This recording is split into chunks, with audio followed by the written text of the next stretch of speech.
It's Black Friday, so I guess that means something got to be on sale. So that's what I'm offering you.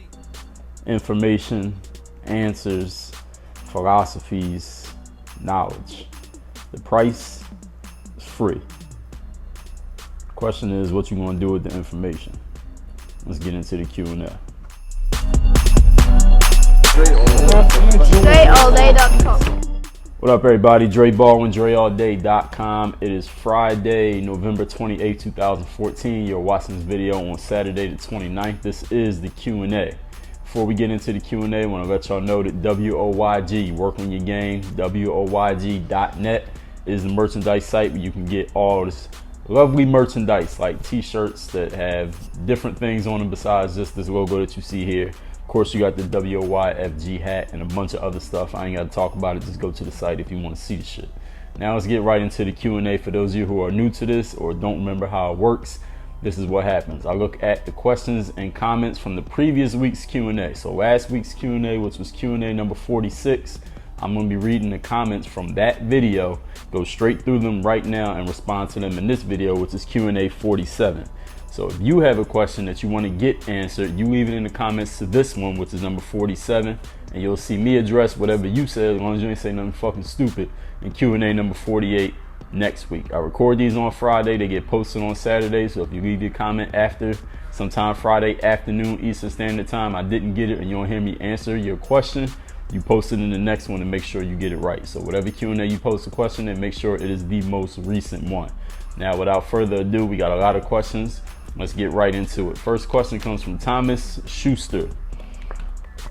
He says, Kyrie or John Wall? And what? You didn't ask me what they doing. Garage Sidhu says, what's up, Dre? I'm 5'1", class of 2018. So what does that mean? He's graduating in not 15, 16, so I guess that means he's a freshman, if my math is correct. I think I need to gain weight and strength so I can finish at the rim. I have a large arsenal of moves, but after I go by, I had to pass the ball. What are your tips on shorter guys finishing? This will really help my scoring. Well, Garage, I have more than just tips. I created an entire program. I have a program called Scoring Over Bigger Defenders. I also have a program called Undersized Smaller Player Scoring Moves. That's a part 1 and there's a part 2. So those are 3 programs, all available on a training website that I have, which is called hoophandbook.com. hoophandbook.com. You will see probably annotations to that somewhere up here, and if you're on mobile, you'll see annotations. There's a link right below in the video description for hoophandbook.com. You can get those programs to develop your game. You don't need tips. You need a complete overall program that will help internalize these skills, because a tip is just something that I tell you, you might memorize it, you might forget it, but it's not going to help you play better in the game. What you need to do is add skills that will help you perform better on the court, because that's what you want. You don't want just the information, you want the skills, right? Garage, so that's what you need to get. And if you want to develop your game in a mold of any certain player, I had the NBA signature workouts, and being that you're an undersized player playing at the guard position by your description, we got several players who would fit that mold, players who would be considered undersized relative to who they're playing against. So if you look at you got a Chris Paul, you can look at someone like a Tony Parker, even though they're both around 6 feet tall, but relatively speaking, based on the level that you're playing at. You got a Chris Paul, you got a Tony Parker, you could even look at a Kyrie Irving, you could look at a Stephon Marbury, a Steve Francis, though they're a little bit bigger, a Gary Payton, a John Stockton. Decide what type of game you want to develop, Garage. You don't have to base your game around your size. That will factor in, but decide what your game's going to be. And once you figure that out, you can take a look at those signature workout programs. We got programs based off the skills of 53 of your favorite NBA players. You can pick and choose which one works for you, or which ones, plural, work for you if you want to get more than one program. Next question. Travis says, Dre, you going shopping for Black Friday? What's your favorite thing to eat on Thanksgiving? Am I going shopping for Black Friday? No Black Friday shopping. My favorite thing to eat on Thanksgiving, there's no one thing in particular. Maybe I'll say the dessert, whatever dessert is. Next, Fused says, when did you realize that success isn't easy and there are a lot of setbacks to chasing a hoop dream? Always. There was no one moment. You're always going to realize it's not easy, because basketball is a sport that a lot of people want to try and play in, and looking at the 4 major sports, we're talking football, baseball, basketball, hockey. Basketball has the fewest possible spots because the basketball team is only somewhere between 12 and 15 people, whereas baseball, you got double that number. Football, you got quadruple that number. In hockey, I don't even know how many people on a hockey team. So basketball, but I do know basketball has the fewest of those 4 major sports per team. So it's the hardest one to get into the top levels league of all 4 sports. Next question. Cinefanist says, if you play overseas at the college, you get your degree or whatever, do you think it will be hard to find a good job if you have no real job experience after you're done playing basketball? It's actually a good question because there are a lot of people who have that situation. They go to college, they play a sport, let's just say basketball, and then after they play some years of basketball, say they play 2 years, say they play 10. And then after that, they want to get into the workforce. They want to get a quote-unquote real job or 9 to 5, whatever you want to call it. They don't have any real world work experience, not real world, but the 9 to 5 world experience. They don't have it because they've been playing basketball. He's asking, would that be a hindrance to their ability to get the job? The answer is absolutely not. It will not be a hindrance. What you'll find, all of you out there, if you're in high school or college, if you play a sport, you will actually have a better chance. It'll actually be easier for you to get a job in the 9 to 5 world when you have an athletic background, because a lot of people who hire for jobs like that, like the jobs where you put on the suit and tie and there's no athletics involved, they look for athletes because there's certain traits that people recognize that all athletes have to have. You play college sports, that means you have, one, you're organized because you had to figure out a way to balance your schoolwork and your athletic work. Number 2, you're disciplined. You had that, and they kind of go hand in hand. You had to be disciplined enough to make sure you put enough work in both sides so that you perform at an adequate level, at least on both ends. Number 3, you're also competitive because if you play a sport at the collegiate level, that's the next level from the pros. There's the only level higher than college is playing in the pros. If you competed at a collegiate level, you had to be very competitive in order to rise above all the people. We talk about statistics from high schoolers who don't end up playing in college. For you to rise and become one of those, you had to be very competitive. So discipline, organization, and competitiveness, every business wants somebody who has those traits. And if you played a college sport, it's pretty much assumed by employers that you have that trait. And I know this because when I got out of college, before I started my pro career, and I would go to interviews for all different types of jobs and businesses, they were looking for athletes. The fact that I played a sport actually helped me because they wanted to know, like they wanted to talk about the competition, about the discipline, about the organization, because you have to have it to play a college sport. So that's a very good question, Cena Fanis, and the answer is no. It will not hurt you, it will actually help you. Next question. DeMarcus says, do you listen to Cassidy? I guess he's referring to Cassidy, the rapper from Philadelphia. He's actually from a neighborhood which is right next to mine, but I don't know him. Do I listen to him? I haven't actually heard any new stuff from him in a long time, so I guess the answer would be no. Next question is Lindy Sela says, have you played in the new Under Armours? If so, how do they feel on the court? Yes, I have played in the Under Armours. I put out a video about the Anatomics Spawn. That's the one that I played in that shows you the camouflage joint. I did play in them. They felt good, and if you go watch the video, you'll have a complete answer to that question. Tony L. Niemer says, Dre, I've been watching videos for 3 years. I've learned so much. Thanks for everything. You're welcome, Tony. He says, my problem is whenever I flick my wrist to shoot in my right, I feel very bad pain. I don't know if it's tendonitis or anything else. Could I please offer him some advice? Yes. My advice is you go see a hand doctor or a regular doctor or a physical therapist or some kind of certified sports trainer. Nobody off YouTube in the comments or me is going to be able to give you any real information based off that. You need to see someone who's specially trained professional. Next, KCI Otila says, I practice every day, not drills, like I'll do a move and try to make a shot or layup. Do I think that's good practice? Should I work on something else? Well, KCI, you asking me what you should work on is a ridiculous question to ask me since I put out over 4,000 pieces of information on what you can work on, how to work on it, and explained it in detail. I also got hoophandbook.com that I mentioned earlier, where you can get a program that will show you exactly what to do, when to do it, where to do it, how to do it, and why to do it. So based off the information that I just said, I'm not even addressing that question. The Real Ray 20 says, are you into sneakers? If so, what are your favorites? Am I into sneakers? I mean, I'm into them in as much as, you need a pair of sneakers to walk around in. I have a few pairs. I'm not a sneaker head. I guess that's what he's really referring to. No, I'm not. I'm not an enthusiast of sneakers. I don't even know what sneakers came out today. I know that's a big thing, like release dates of sneakers now. I don't know about any of that shit. It doesn't really interest or excite me. So the answer to your question is no. One of my favorite sneakers, I can't answer that. My favorite on the court to play in sneakers, I'll give you three. I'll give you the original Nike Hyperdunk, 2008 Hyperdunk, the Nike Shox BB4, aka the Vince Carters from back in like year 2000, and the Jordan 13s when the first time they re-released them, not the new re-releases that they just put out. I'm talking about the first time they re-released them, which was around 2004, 2005. Next question. JSG028 says, thanks Dre. Time to work on my game. You are the best. Well, thank you, JSG. Next question. Ahmed Masood said, I'm 6'2", 6'2" tall. I'm a sophomore. And I know that if I want to go further in basketball, I would need to play guard. But my high school team is small, so I had to play the 4 and the 5. What do I do to get noticed as a guard? That's a good question. It's been asked me many times. I've addressed it many times, but it's been a while since someone asked me, so I guess I'll address it again. I'll tell you a quick story. There was a guy, I could tell you several. First of all, there's a guy in my neighborhood he was like 6'7". He was the tallest dude in the neighborhood, and he played on the local team. He's like 3-4 years older than me. So the local team one time had this game. It was for like the 18 and under league. I wasn't on the team, but I was in the gym watching the game because everybody in the neighborhood wanted to see like the older guys play. Well, they were older to us. So they were 18 and under team, a lot of good players that we knew from the neighborhood from playing pickup against them and watching them play all the time. They played, and this guy, he was the best player in the neighborhood.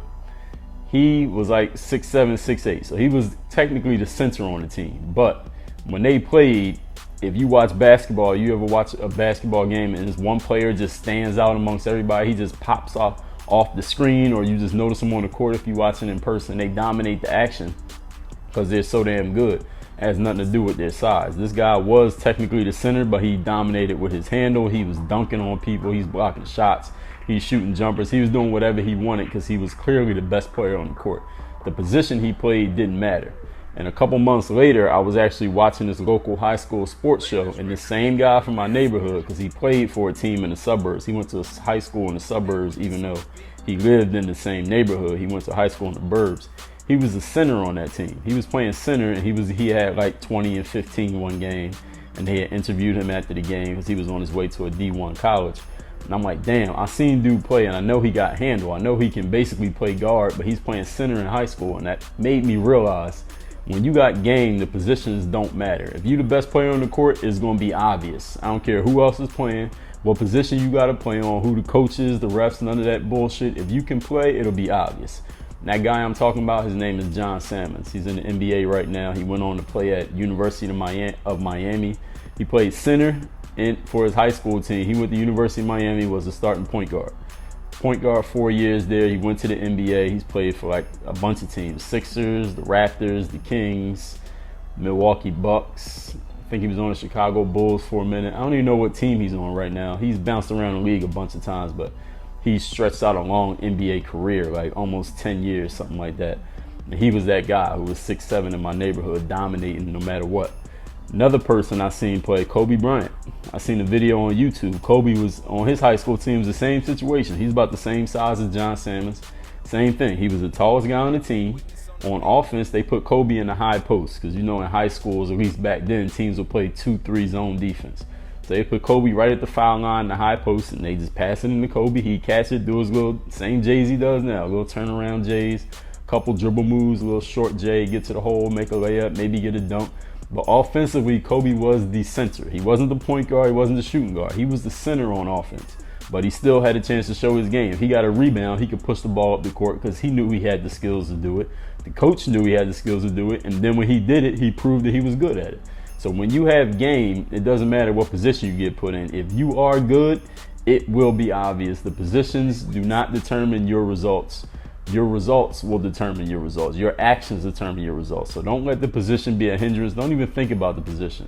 As long as you're on the court and not on the bench, you got an opportunity to show your game if you got any. So focus on that. Next question. Leo Gayoso says, I was thinking about getting this jumping program called Vert Shock, whatever that is. Not sure if you heard of it. No, I haven't. He says guaranteed a certain amount of vertical improvement, like all programs do.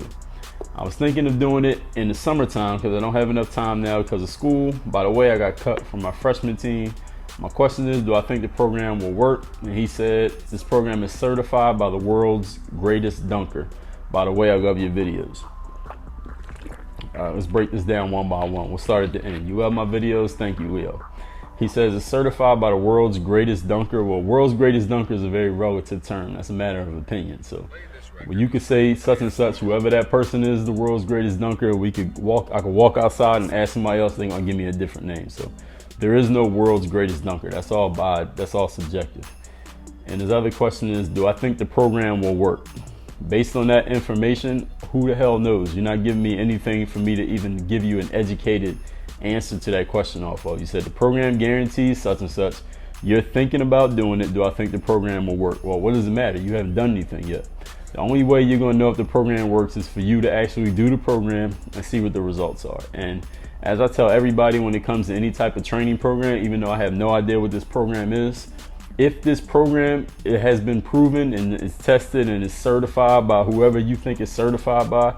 Actually, let me go back and address the certified thing. There is no certified by a person. A person certifies something that basically means they're giving it an endorsement. They're saying this product is good. Same way I do. If I say get jump manual, you're going off my word. If I say get hoop handbook, you're going off my word. When I say get the FX Sport, the sport headphones, the wireless headphones that you can listen to me telling you how to work out while you listen to them. I actually got them sitting right here. I did a video on these if you didn't see them. These are wireless headphones. That's just a charger. Wireless headphones that you can actually listen to me putting you through a workout program. My hoop handbook programs are going to be on these headphones. That's at dreallday.com/FXX. But anyway, if you didn't see that video, go watch that video. It's already out. But anyway, when I tell you to get certain programs, I'm giving it my endorsement, which means you hearing me say it means you're going off my word, which means you trust my word enough that you're going to say, okay, I'm going to take a look at that program because Dre said this program is good. And I trust Dre's word because for whatever reason you trust my word, because I put out all this information because you know my background, because you know I have credibility. So if you say the world's greatest dunker, if that means something to you, if you trust his word, then maybe you'll try it. But the thing is, Leo, you're doing a whole lot of talking and thinking. Talking and thinking have never made somebody jump higher. So once you start taking some action, that's when you can start asking questions. Because right now you're doing nothing but wasting time, wasting your time, and wasting my time asking me a hypothetical question about something that you're thinking about doing in 9 months. Who cares? What are you doing? That's the thing that you need to ask yourself. Next question. Natanalatana says, what years did I play in high school? My senior year, which is 99 to 2000. If you read my book, Buy a Game, it's at dreallday.com/buyagame. BUYAGAME. You can read all about it. Next, Darius Vlad says, Dre, I'm 14, 6'1", 140 pounds. I want to put on some weight and gain muscle. Any suggestions on what he should do? Should I start working out at the gym, lifting weights, or do I suggest something else? Thanks a lot. Keep up the great vids. Huge fan from Toronto. Well, Darius, you're welcome in advance for this answer I'm going to give you. I appreciate you being a fan. If you want to put on weight and add some muscle at 14 years old, you should definitely not go to the gym and start picking up weights, because you'll probably hurt yourself because you have no idea what the hell you're doing. What you need is some professional supervision from someone who knows what they're doing, who can direct you so you can build, first of all, a proper strength base with your own body weight before you start picking up weights. And since you probably don't know how to do that, you need to deal with someone who does. And I wouldn't even suggest me, because I'm not a professional strength trainer, but my trainer, Maria Solon Scholar, she is a professional. She's a certified strength and conditioning coach. She has certifications in so many different things, I can't even remember them all. If you go to hoophandbook.com, site I mentioned 4 times already, we have a package called the Complete Athletic Package that includes 2 programs that I want to talk about now. First of all is the Ultimate Athlete. It's a 15-week off-the-court training program designed specifically for basketball players to develop your athletic ability for the purposes of playing basketball, your functional athleticism for basketball. That includes speed, quickness, agility, power, flexibility, strength training, endurance. All of this is covered in the 15-week Ultimate Athlete program. And as far as strength training, putting on weight and muscle, We have a 10-week program called the Position of Power. That is all strength training, using weights, using equipment. The 15-week Ultimate Athlete program, you don't need any equipment. You don't even need to go to a gym. If you want to do it on your front lawn, you can do all 15 weeks Ultimate Athlete with no equipment whatsoever.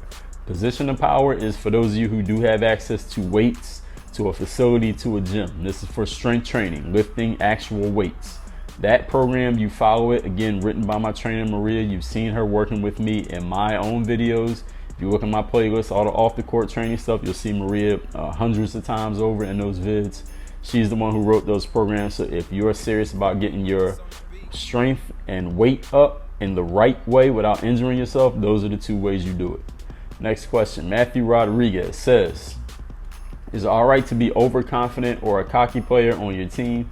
Can bragging and being the best player hurt you? Well, Matthew, if you have to ask, then you probably aren't even doing it. So you don't have to ask how to be. You're asking me a question, how do I be? How can I be? Should I be confident? Should I be cocky? Is it hurting me to say that I'm the best? These are not the type of questions you need to ask anyone. And I don't care if we talking about basketball or anything else. I'm actually just finishing up a book called Thick Face, Black Heart. I'm sure many of you have heard of it. It's not a brand new book. I just am almost finished reading that book, and one of the things that the author talks about in the book is you don't ask how to be. The ocean doesn't ask how to make waves. A fire doesn't ask how do I burn when it's burning through the forest. A bird doesn't ask how do I fly. You just do it. A human being doesn't have to ask somebody how do I be? How should I think? How should I carry myself? How should I feel about myself? Nobody can give you instructions on how to do that. You're a human being. You have your own soul, your own mind. Think for yourself, be who you are. If you have to ask how to be, then you're trying to do something that's unnatural and you probably shouldn't be doing it.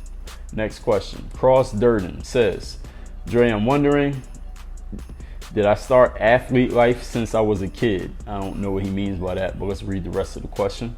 He said, can I tell him, did my parents were they ever against me playing basketball and not supporting me? And what did they think the first time I played ball?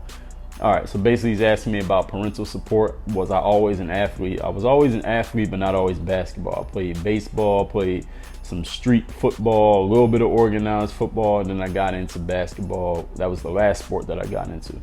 As far as parental support, my parents were not against me. I think I talked about this last week. My parents were pretty indifferent to me playing ball because it wasn't until probably like my second or third year of college where I started to actually get some recognition that people could say, like, this guy actually can do something as a basketball player. Up until that point, I had played on some teams, but I wasn't making no difference. I wasn't spectacular. I was on the team. I knew where I was going, but there was no outside manifestation of any future success that you could see. There were no clues of it back then. So my parents weren't against it. They were more indifferent. So I think he's asking about parents who are against it or don't want you to play basketball.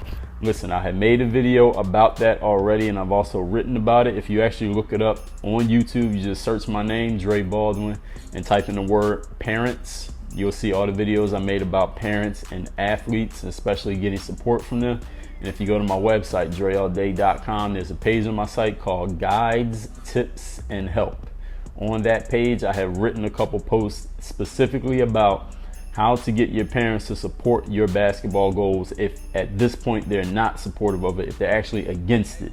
There's one thing if they're indifferent, they don't care. There's another thing if they're against it. If they're against it, what I wrote there tells you how you can deal with that situation and some proactive, actionable things that you need to do that can help that situation. So you need to go check those out.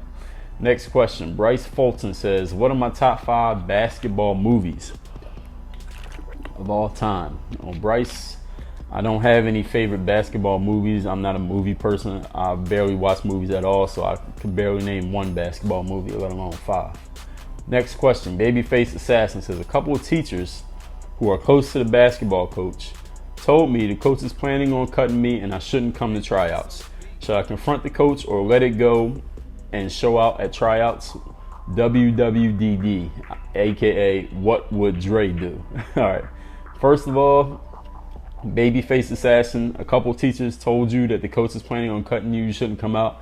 I don't buy that for a second. I think that's bullshit. Now, I'm 90% sure you made that up just so you could put it in the question. No teachers at school are having, no group of 3 teachers at school are sitting around talking about you and whether you're gonna make the basketball team. I don't believe that at all. I'll have to see actual proof of that happening for me to even for a second buy that. But to address your question, you probably think the coach is gonna cut you. So let's cut the teachers out of it. You think the coach is gonna cut you, even if they told you, you don't have to believe what somebody tells you, but you decided to believe it.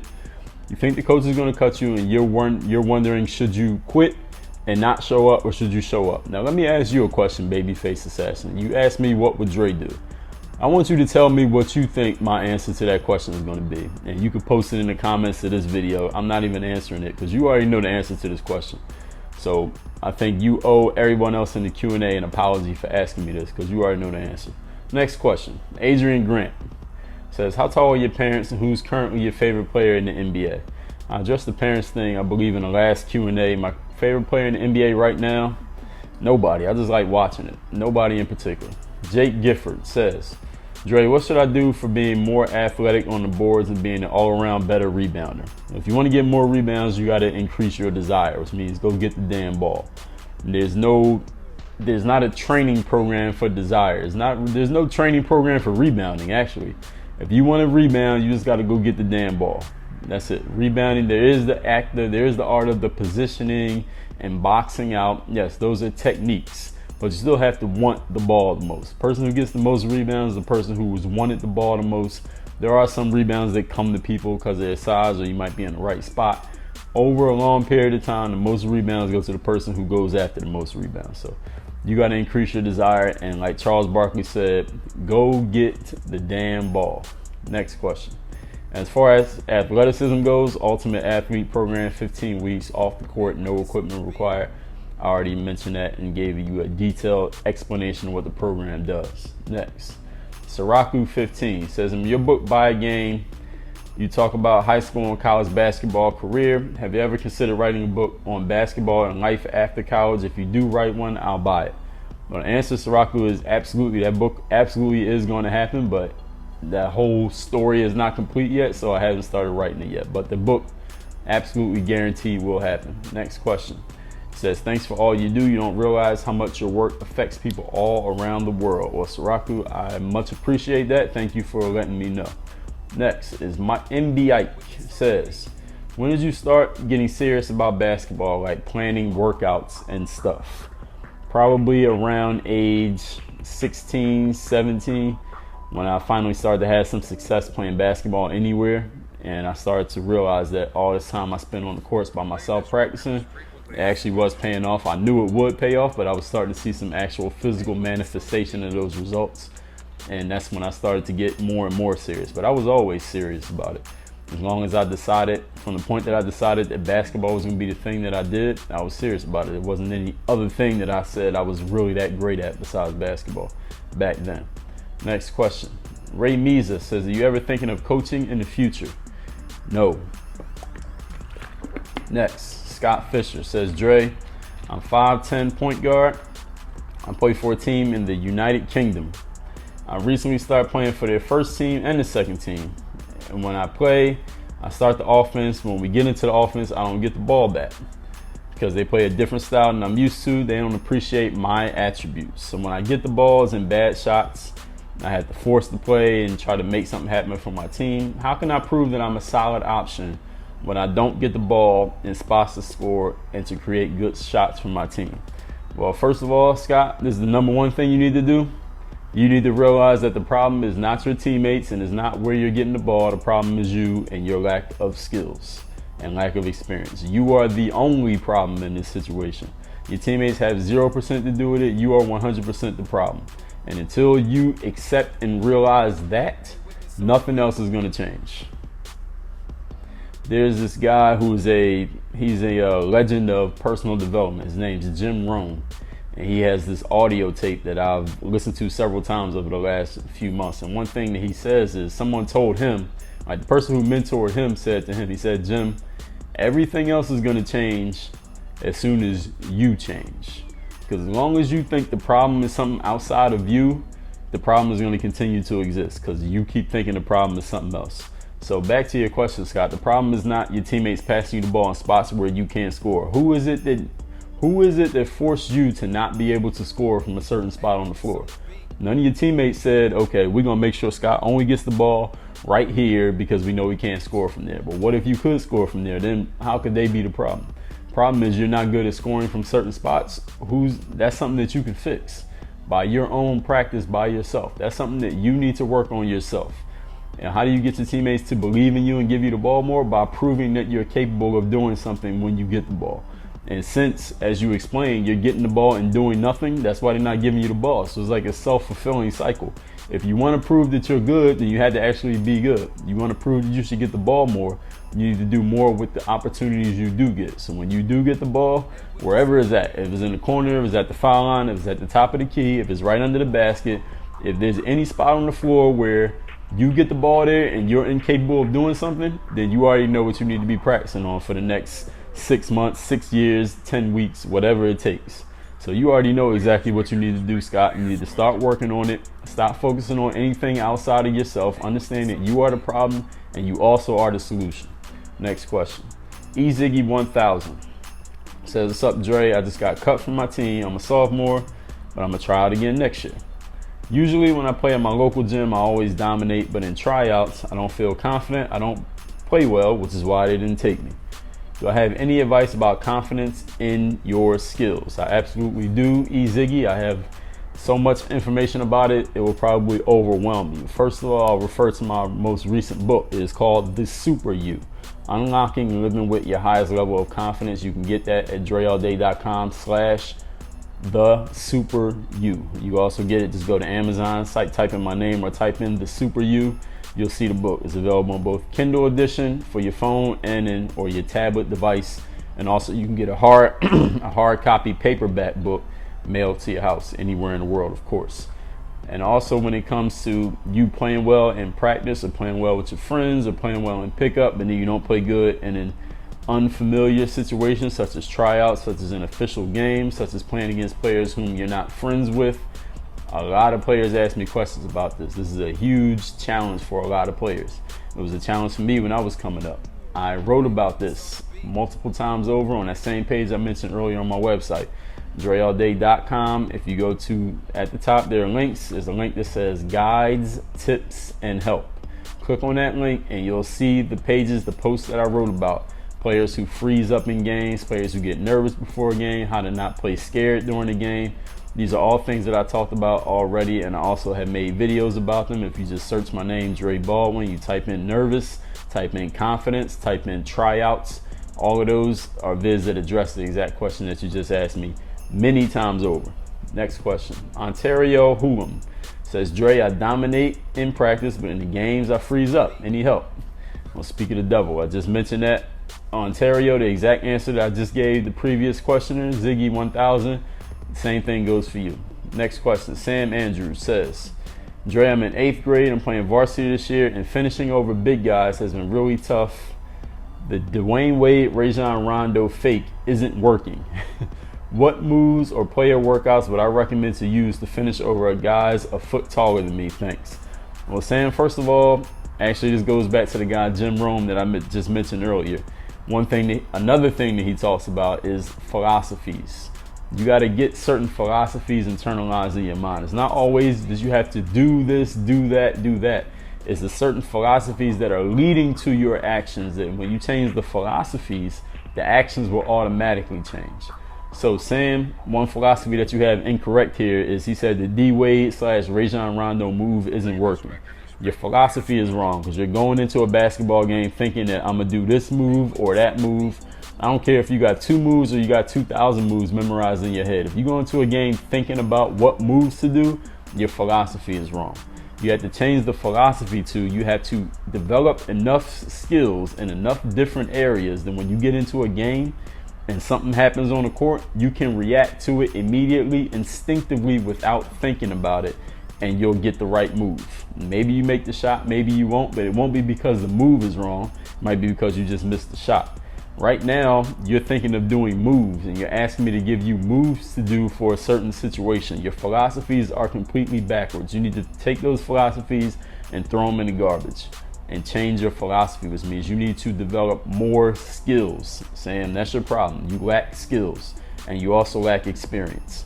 And just as I told the questioner a couple questions ago, as soon as you realize and accept the fact that the problem is not the moves, that the problem is your lack of skills, not moves, but skills. There's a difference between the two. Moves is, okay, I can show you a crossover, I can show you a step back, I can show you a spin move, I can show you a hook shot, I can show you a double cross, I can show you an in and out, I can show you a windshield, I can show you a one hand under. There are plenty of moves. Skills refers to the ability to use any move at any time based on the current situation. I'm gonna say that one more time for the people who wasn't paying attention. Anybody can develop moves. If you watch my videos, you see me doing a lot of different moves. What you need to understand though, because a lot of people ask me stuff like, well, Dre, I see you doing all these moves and your drills, but when I see you playing the games, you're not doing so many moves. Why is that? That is because I don't go into games worrying about moves. When I get into a game, I'm using my skills. Skill is the ability to use or not use any move at a particular moment based on the current situation. That is all referring to one word: instinct. You develop instinct by practicing a lot. When we're talking basketball, your instinct to use a move, when you watch a Kyrie Irving, when he does all those crazy ball handling and finishing moves, he does the moves, those are based off skill. His skill is instinctive. Kyrie Irving does not have to think about what move to do, and whatever other player you want to talk about. You don't have to think about a move to do when you have skills. Your skills will let you call on any move at any moment instinctively. So Sam, what you need to do is develop way more skills so that you can use any move whenever you need to the point that you'll do it and you won't even notice what move you did till later. Maybe you'll watch it on tape and say, damn, I did this such and such move. You didn't even know that you did it because you practice it so much that it just comes naturally and instinctively. So to develop those skills, I would say you go over to hoophandbook.com, take a look at the undersized players scoring programs 1 and 2, scoring over bigger defenders program. Those are 3 programs directly related to the exact question you asked. And also look at the NBA signature workout programs. Take a look at which players I have programs for. If you look at each program description, you'll see a detailed description of what is in each program, so you'll know what you're going to get when you get each certain player's program. So Sam, that's my answer to you. Next question. Ken Masani says, what's good, Dre? I'm from New Zealand. It's not a big basketball country. I'm 18, 6'4" tall. I play power forward and center because I'm usually the tallest. I want to further my basketball career, but I would have to play at a smaller position. Do I continue to play big, or should I start to play as a forward/guard? And also, how do I make college in the U.S. when I'm from a completely different country? Thank you for your videos. Well, Ken, first of all, I've addressed this question already in this video up to this point. If you are on a team, but this is a little bit slightly different, nobody's asked this one today, so I'll say this. If you're on a team and the coach needs you to play center, I don't care what you're thinking about playing next year or 3 years from now, or what you want to be in the NBA. If the team you're on needs you at a certain position, that's a position you play. And if you don't want to do what the coach is asking you to do, you have a choice. You can get off the team and go play somewhere else. Those are your choices. So if the team that you're on needs you to play power forward and center, Ken, then that's a position you need to play. And if you want to play a guard and on your next team, those are skills you work on your own outside of being on the team. When you're with the team and the coach needs you at center, then you play center, or you get off the team, or you sit on the bench. Those are the only things that's going to happen. If you want to develop your guard game outside of the team, then you can do that. In your own individual practice time, you work on your guard game. I have enough material here at hoophandbook.com that I've mentioned already several times. You can get the skills. There's nothing stopping you from developing the skills on your own time. So it has nothing to do with the team. As far as what position you're going to play moving forward, you need to decide that. At your size, if you're 6'4", if you end up in the NBA, yes, you're going to be a guard. Most likely, 99.9% chance you're going to be playing the guard position. You need to develop those skills. So it's not about what position you should try to play or try to become. In basketball, the positions don't matter when you're on the court. The positions only matter to the people watching the game. For the people playing the game, you just playing the game. If you get the ball and you open and you can make it, you shoot it. You get the ball down low, you can make a layup, you make a layup. You got a guy you can post up, you post up. It's not like a guard gets in the post and a referee blows the whistle and says, no, you can't do that because you're a guard. When you're on the court, you can do whatever you want. The positions don't matter. All that matters is the results, the game, the skills. So you need to develop the skills on your own. It's not really about the team, what the team needs. When you're on the team is about that. But if you want to become a guard for the next 5 years, 10 years, 20 years down the road, that's something you need to work on your own. As far as getting into college in the United States from where you are, I have made a post about that also on the same page on my website. At DreAllDay.com is a link called Guides, Tips, and Help. And I have a page about that, how to get to an NCAA team from outside of the United States. It's work that you're going to have to do for yourself to make that happen. But I have written out what it is you need to do. So you need to go look at that, read it, and then go take action. Next question. Norman Sievers says, do you use dorsiflexion when you run and jump? Well, Norman, I've heard of dorsiflexion, but if I could explain it in detail, no. So I don't even know what it is to explain it, nor do I actually really care. So I can't even answer that. Next question. SC516 says, how much can you bench and squat? Whatever the bar weighs, that's what I can bench and squat. Next question. Tarheeb Still says, what's the easiest move to get by a defensive player into the rack? Well, Tarheeb, that depends on how much skill you got. Because if you don't have any skill, then there's no easy move to get by a defensive player. And if your skill level is extremely high, then any move is an easy move. So that's not a very well-worded question. And the question is also based on a false philosophy. There is no one easiest move to get past a defender. Because if you got game, then any move's easy. And it depends on who you're playing against, the game situation, the skills of the player with the ball, skills of the player on defense, where you are on the floor, what your capabilities are there help defenders behind you, near you, what is the score in the game, what's the time situation, what kind of shot are you looking to get, all those things factor in. So there is no one easiest move. That's a false philosophy. You got to get the philosophy right, Tarheeb, before you worry about the move. Next question. Skate Fanatic 2014 says, how do you develop quicker handles? By developing quicker practice habits. If you want to dribble faster, you need to practice dribbling faster. If you want to shoot faster, you need to practice shooting faster. So however you dribble right now, Skate Fanatic, because the word quicker is very relative, right?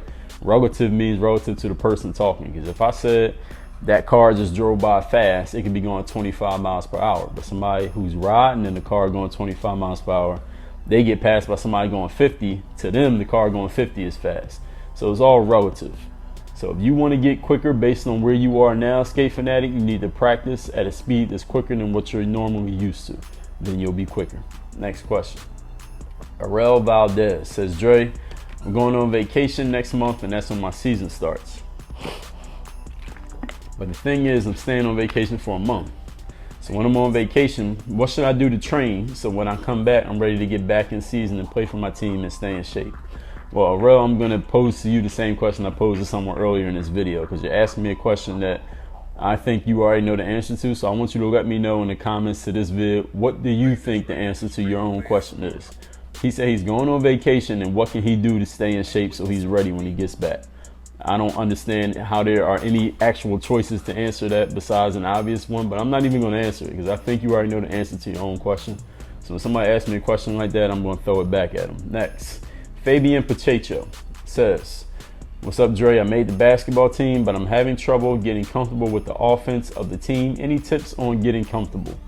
Yeah, keep playing, Fabian. You'll get comfortable with something when you've done it so much that you don't have to think about it no more. So if it's a new situation to you, you shouldn't be comfortable because it's a new situation. But as long as you're getting out of your zone of being comfort, what we call the comfort zone, you're expanding your comfort zone. That means you're growing as a person and as a player. So embrace the discomfort. You'll eventually get used to it. Then you'll find some new discomfort that will continue to push you, continue to grow you as a player and or person. Next question. Onin Only says, if I get a chair and do dribbling drills, if he gets a chair and does the dribbling drills that I do, will that help his instincts in a real game situation? Hell no. What the hell is a chair going to do for a real game situation? Have you ever played in a game where there were chairs on defense? In a game, you're playing against people, and people react. When you do a crossover on the chair is not going to move no matter what you do, unless you bump into it. If you do a move on a person, the person's going to react. They might reach, they might jump in front of you, they might go the wrong way. They could do anything. They might try to block your shot. They might stand there and let you shoot it. They might yell. They might put a hand in your face. Chairs don't do any of that. Chairs just sit there. They're inanimate objects. They don't react. They don't think. They don't respond. So I'm not a fan of using chairs. I know there are some players, coaches, trainers out there who like to use objects on the court, bean bags and discs and cones and chairs and all that bullshit.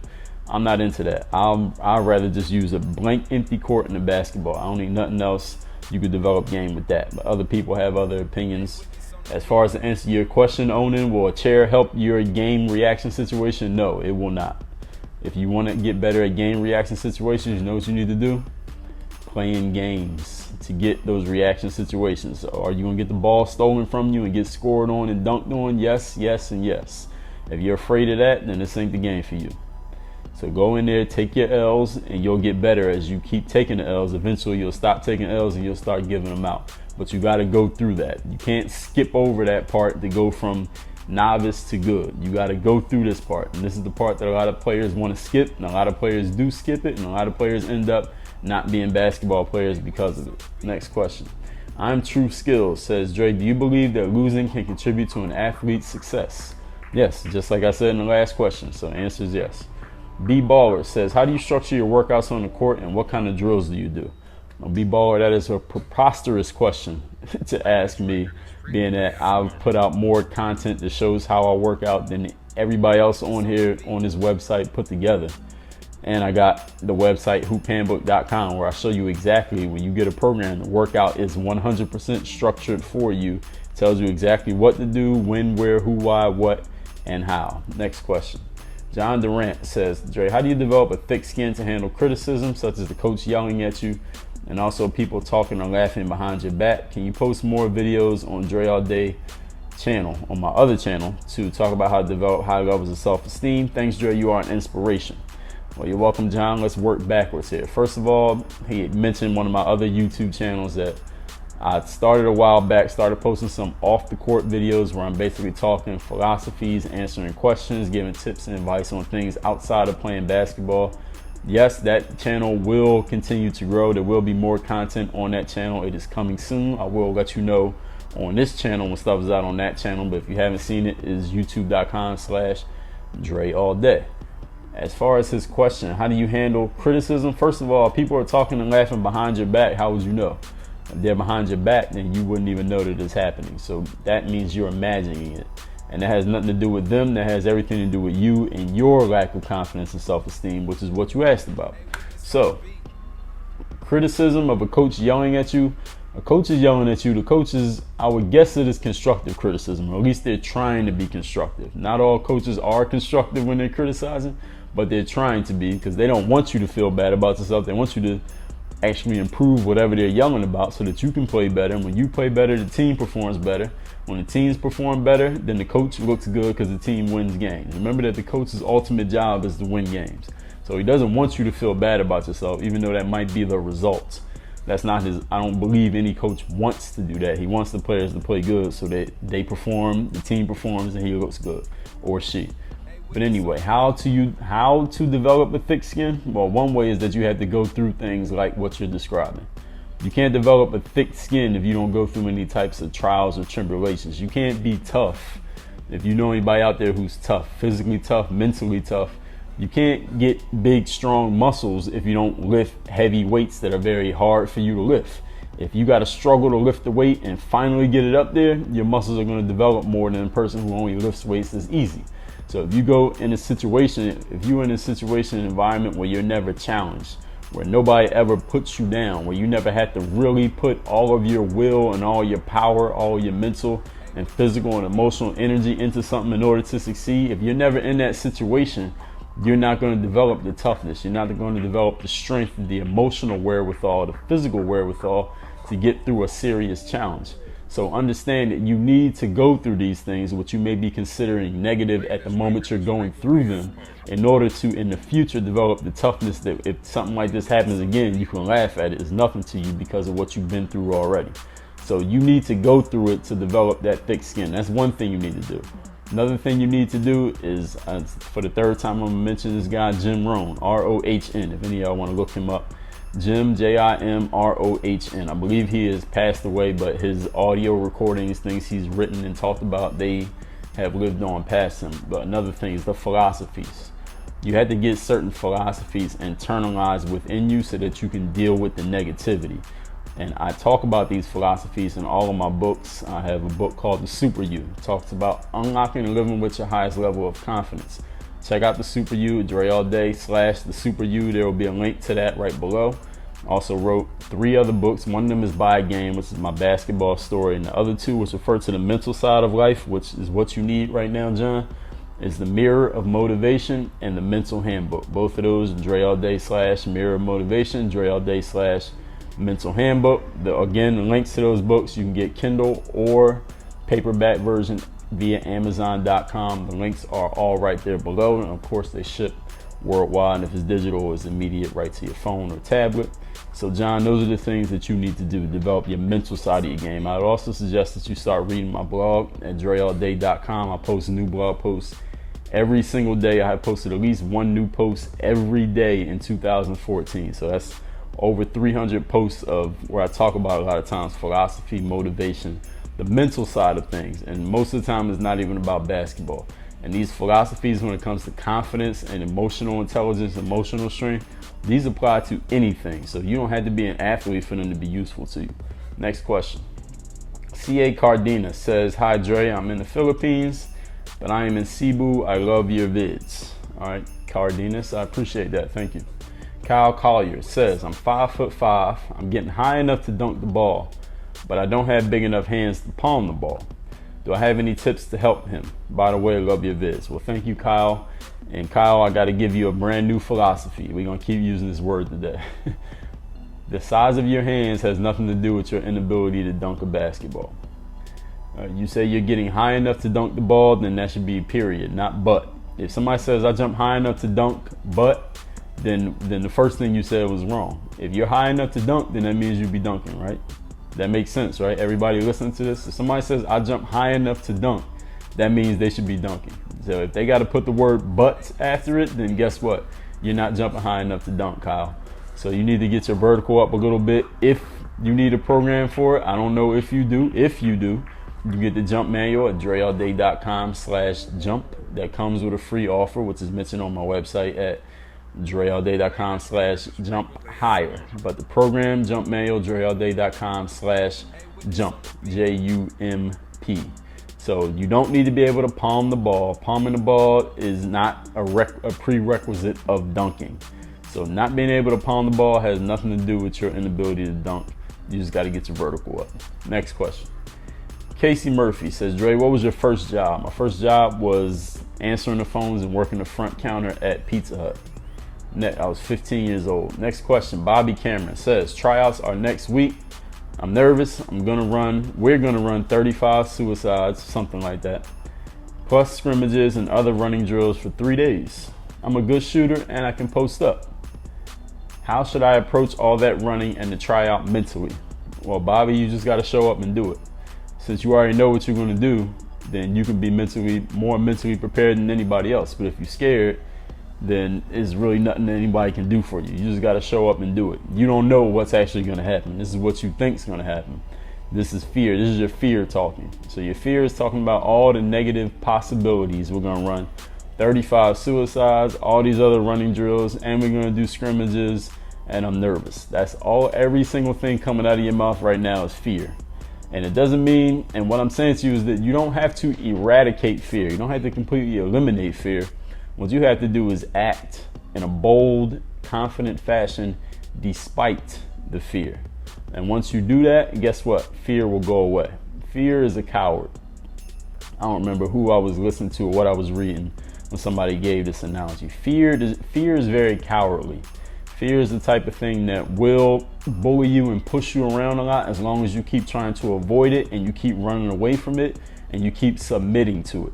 But when you stand up to fear, you stand face to face with your fear, you look at it in his eyes, you stare it down and let it know that you're not going to be pushed around, the fear will quickly go away to the point that you will even forget that it was there in the first place. But as long as you keep submitting to it with these nervous, when somebody says they're nervous because of all the things they worrying about having to do, nervous because I'm worried about all this stuff that might happen.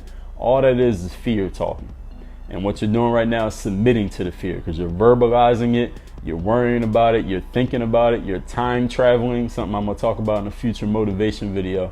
Time traveling is when you worry about the past, or you get agony thinking about the future. Anxiety thinking about the future. Time traveling, that means you're going backwards and you're going forward, but you're not focused on the current moment. When you time travel, that's fear. That's fear taking control of you right now, Bobby. So what you need to do is focus on the present moment. Stare down that fear that you're feeling inside of you, because fear is self-created. It's not a thing that comes and hits you in the head. It's not something that falls from the sky. It doesn't land in your mailbox. Fear is something you create in your mind. So when you stand up to that fear, stare it down, let it know that you're not going away, the fear will quickly disappear, and you'll be surprised at how easily you got rid of it.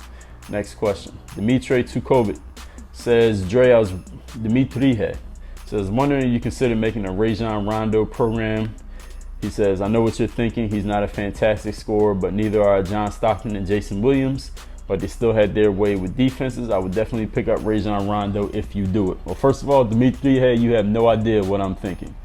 But I have made programs of players who score in the same area of Rajon Rondo's scoring average, whatever that may be, such as Jason Williams and John Stockton. I had programs for both of them on my site, and 50 other players, NBA past and present. Rajon Rondo is on the list of programs to come.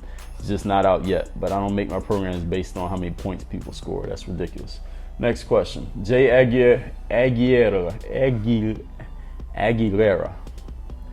I hope I'm pronouncing that right. He says, Dre, how can I work on my left-handed layup and get my left arm stronger? Well, Jay, you can go to the search bar at the top of the screen, type in my name, Dre Baldwin, or you can just click on my name below this video. And in my most popular videos, you'll see a video that says left hand daily circuit. If you do that circuit every single day for a month, your left hand will become so much better you will not believe it. And I also have a full left hand workout videos about maybe 15 to 20 minutes long. That's another series of left-handed drills you can do every single day. So you take just those two videos, you take what you see in those videos, and you do them every single day, I guarantee results. Next question. Marcus Kelly says, can you freestyle? I guess he's referring to rapping. The answer is no. Maniac Mizuto says, I recently finished reading your book By a Game, and I watched about 10 previous Q&As, learning your experience as a basketball player on your website, dreallday.com. I can say that I'm a big fan of you. I also watched your public speeches you're talking about on my Dre All Day channel. Thank you for inspiring me so much. Keep up the good work. I've been working on my fucking game. Well, Maniac Mizuto, I appreciate you taking time to look at that stuff, and thank you. Next question. This guy's name is Kyrie Irving. He says, when you say fuck, it's so funny because you put a lot of emotion into the F. Thank you, Dre, you're the man. Well, I appreciate that. I'm glad to entertain you, Kyrie. 2 questions left. Partha Sarathi says, Dre, how long did it take to develop the fast, low dribble? Right now, my middle and ring fingers move faster and stronger compared to my other fingers. Do you use all your fingers efficiently and equivalently while dribbling? And do you find it hard to do the crossover initially? I find it much easier after you develop your finger movement efficiently. Well, first of all, Partha, I've never, ever, as long as I've been playing basketball, considered the strength or efficiency of my fingers. I have no idea why you're thinking about that. I mean, since you're asking, I don't know if that has any actual application or use, but since you're asking me, I'm gonna tell you my philosophy. Stop thinking about that. It has no bearing at all on your game. Thinking about the efficiency of your fingers, just dribble the damn ball. If you just dribble the ball, don't think about your fingers, don't think about fingertips or whatever else you were talking to. How strong one finger is relative to the other. How do you know that? Did you do some type of scientific testing, or is it just based on you looking at it and deciding that one finger is stronger than the other? I don't buy a word of any of that finger strength shit. I've never even heard of that before. So what I would suggest to you, Partha, since you're asking me, is stop worrying about your fingers. Stop worrying about which one is stronger than the other, and just dribble the damn ball. Because if you put in enough work dribbling, none of the stuff you're asking me about is going to matter. And as far as the how long does it take to develop the dribble, I mean, how much time you got, Partha? You in a rush? You got somewhere to be? Or do you want to be a basketball player? If you don't want to be a basketball player, then it don't matter, right? And if you do, it also doesn't matter. You know why? Because as long as you plan on being a player, as long as you plan on continuing to get better, which you either are getting better or getting worse, you will always have to practice. The players ask me at times like, yo, Dre, how long do I got to practice to get my handle good? Well, what does it matter? I mean, do you have somewhere to be? Do you plan on quitting at some point? Because if you plan on being good, practice never ends. Y'all got the quote, basketball never stops, right? Everybody's always repeating that.